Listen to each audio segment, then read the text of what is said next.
Mesdames et messieurs, bienvenue dans cette nouvelle édition de journal sur notre chaîne d'information préférée. L'information nous suit partout dans le monde, alors si vous êtes nouveau, abonnez-vous et activez aussi votre cloche de notification pour ne plus rien manquer. Burkina Faso, le chef terroriste de la zone de Kelbo Douli, dit Abdraman, a été tué par les forces spéciales.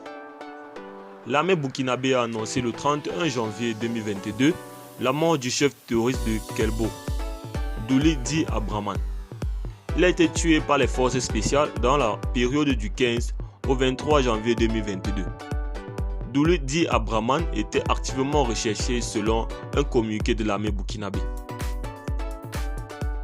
Les forces spéciales ont tué Douli dit Abdraman, le chef terroriste de la zone de Kelbo, dans la province du Soum, région du Sahel, peut-on lire dans un communiqué rendu public le 31 janvier 2022. C'est au cours d'une opération dénommée la Bengol, qui s'est déroulée du 15 au 22 janvier, que les forces spéciales l'ont tué. Il était activement recherché selon l'armée burkinabé. Qui est ce chef terroriste peu connu du grand public? A posé la question à des soldats burkinabés qui expliquent que Douli était redoutable.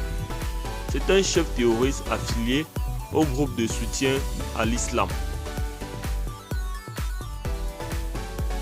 Douli Abdraman était dans le viseur des services de renseignement burkinabé depuis longtemps. Il est présenté comme le responsable de plusieurs attaques terroristes d'envergure au Burkina Faso.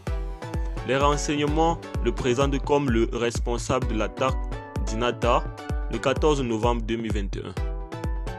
L'attaque avait causé la mort de 53 gendarmes et 4 civils.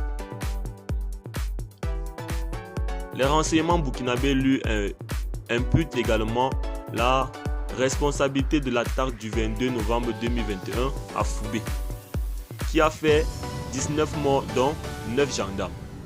Le 5 octobre 2021, une attaque contre les positions des forces armées nationales à Yigo, dans la province du Samantenga, a causé la mort de 14 soldats. Douli dit Abdraman est encore cité comme le responsable de cette attaque. La liste des attaques attribuées au chef terroriste de la zone de Kelbo est longue. Il ne faut pas oublier celle de Namisgua qui a eu lieu le 15 janvier 2022, dont une dizaine de civils ont été tués, nous dira une source militaire. La plupart des attaques de ces groupes interviennent au petit matin. Eh bien les amis, c'était tout pour cette petite note d'information. N'oubliez pas de nous laisser vos impressions en commentaire et surtout, partagez celle-ci avec vos amis si vous l'avez notamment trouvée intéressante. Et on se dit à très bientôt pour de nouvelles actualités.